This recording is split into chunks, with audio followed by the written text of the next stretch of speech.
Manusia itu diciptakan beda-beda. Gue beda sama lu beda sama gue, dan kita mungkin beda sama orang lainnya. Dan kalau manusia diciptakan berbeda-beda, cara untuk mencapai kesuksesan secara finansialnya, pasti setiap orang juga berbeda-beda. Tapi masalahnya, di era zaman sekarang, kalau misalnya mau sukses itu terkesan harus mengikuti suatu template yang sudah baku, dan distandarisasi untuk semua orang. Akhirnya banyak orang-orang yang mendewakan materi-materi, konten-konten, buku-buku, yang membantu mereka untuk mencapai kesuksesan secara finansial, dan materi-materi tersebut, konten-konten tersebut sering dicap sebagai self-development. Padahal cara di konten-konten atau buku-buku self-development tersebut mungkin gak cocok sama kalian. Pernah gak mikir, kalau manusia diciptakan beda-beda, kenapa cara suksesnya harus sama? Dan itu aja. Peringatan buat lo yang kebanyakan nonton konten self-development. Lo tau gak? Kalau lu terlalu banyak mengkonsumsi konten self-development, itu nggak akan ngebantu lu untuk sukses secara finansial. Kita ngeliat fenomena di mana orang berlomba-lomba untuk ngabisin buku, baca buku paling banyak, buku-buku yang non-fiction, buku-buku self-development, kayaknya berlomba-lomba terus kayak gitu. Padahal lu tau nggak, ada sebuah riset dari Jonathan Jackson dan teman-temannya di tahun 2010 yang ngebahas tentang orang yang terlalu banyak mengkonsumsi konten self-development. Gua ambil riset ini karena penulisnya adalah seorang profesor psikologi dan economic behavior di London School of Economy. Gue udah ngeliat CV-nya dia, dan gue ngeliat dia kredibel. Research tersebut mengatakan bahwa mengkonsumsi self-development memang bisa improve beberapa personality traits, artinya unsur-unsur di dalam kepribadian lo, tapi tidak membantu banyak dalam mencapai kesuksesan finansial. Lebih lanjut, penelitian tersebut ngomong bahwa orang yang fokus mengembangkan skill praktikal atau hard skill di industri tertentu dan networking punya 50% rate of success secara finansial lebih besar dibandingkan dengan orang yang terlalu fokusnya kepada self-development. Dan gue lihat juga banyak riset yang ngomongin bahwa korelasi antara lo mengkonsumsi self-development yang terlalu banyak tidak punya, atau nggak usah dibilang nggak punya lah, terlalu kecil terhadap financial sukses lo, dibandingkan kalau lo kembangin practical skill. Konten self-development itu nggak bikin lo kaya. Nah, buat kalian nih yang masih terlalu lebay konsumsi konten self-development, kalian tuh harus bisa bedain antara self-development sama self-awareness. Self-awareness itu lebih penting dipikirin dulu sebelum self-development. Kenapa? Karena tadi gue bilang manusia itu beda-beda, makanya lo harus paham dulu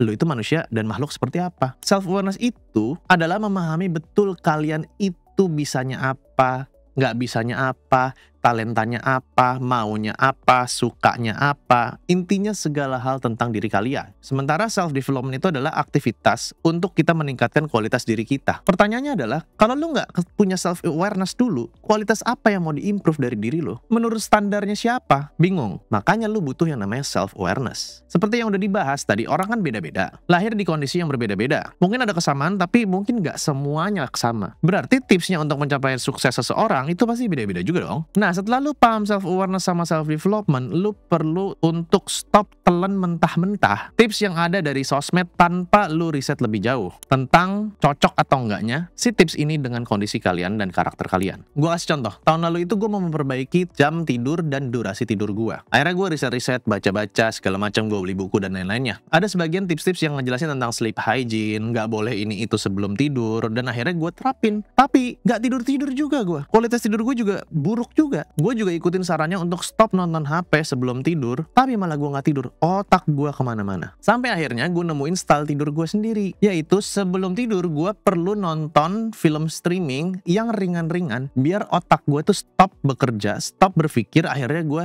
tidur. Karena pada dasarnya kalau misalnya gue tidur tidak mengkonsumsi itu, otak gue tuh liar kemana-mana gitu loh, mikir terus nggak berhenti-berhenti. Makanya gue shutdown dengan nonton. Nah, yang gue lakukan ini untuk gue mencapai tidur sangat kontra dengan apa yang tertuliskan dan dibikin konten-kontennya di sosial media. Tapi works buat gue. Nah, gue yakin juga ada tips-tips dari sosial media yang lu alamin seperti yang gue alamin juga. Coba tulis di komen deh, biar orang-orang tuh pada tahu dan pada sadar nggak semuanya itu template. Hati-hati nonton self-development terlalu banyak bikin lu jadi anxiety. Ada study dari Brown and Ryan 2003, terlalu banyak konsumsi self-development malah bikin lu itu anxious sendiri. Anxious itu berarti cemas. Ini gue bacain risetnya ya. Menurut Brown and Ryan, mengkonsumsi terlalu banyak konten pengembangan diri dapat menyebabkan peningkatan kecemasan dan stres karena seringkali membuat orang terlalu fokus pada kekurangan mereka sendiri dan terus-menerus berusaha mencari versi ideal dari diri mereka. Tekanan terus-menerus untuk menjadi lebih baik ini dapat membuat mereka merasa tidak memadai dan khawatir ketika mereka tidak mencapai tujuan mereka. Padahal bisa aja tujuan dari buku yang dibilangin itu nggak sesuai dengan tujuan yang lu mau sebagai individu. Kan seperti gue bilang, orang diciptakan berbeda-beda. Contoh nyata nih ya, gue punya banyak teman yang otaknya tuh kreatif dan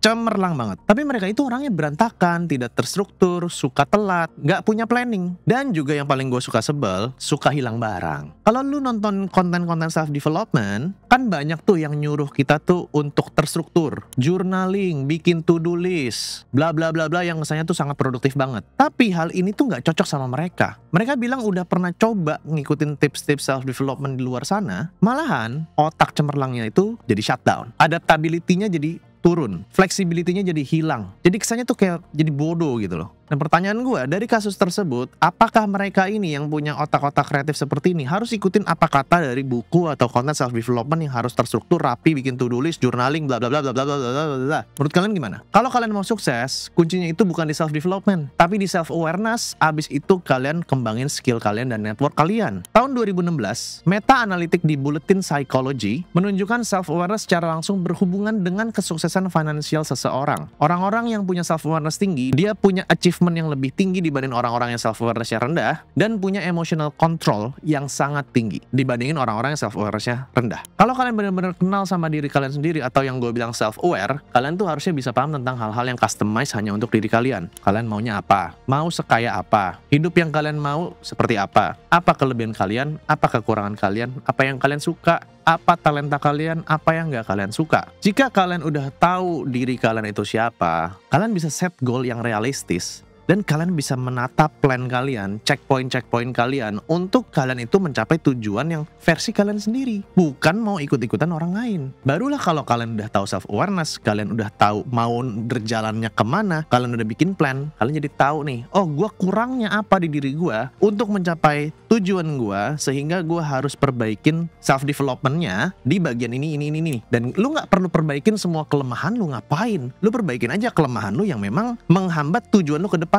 Sisanya, lu tingkatin kekuatan lu, bukannya turunin kelemahan lu terus-terusan. Kalian juga jangan ikutin 100% saran dari video gua. Bisa aja nih cocok buat gua, bisa aja nih nggak cocok buat lu. Lu selalu ingat kata-kata gua. Rumus sukses secara finansial itu bukan seperti nanya berapa hasil dari 5 tambah 5. Saklek gitu jawabannya 10. Bukan. Tapi rumus lu mencapai kesuksesan finansial lu itu adalah open question. Jadi bukan 5 tambah 5 sama dengan berapa, tapi untuk dapetin angka 10, gimana penjumlahannya? Bisa 5 tambah 5, bisa 2 tambah 8, bisa 7 tambah 3, bukan melulu kaku 5 tambah 5 sama dengan 10.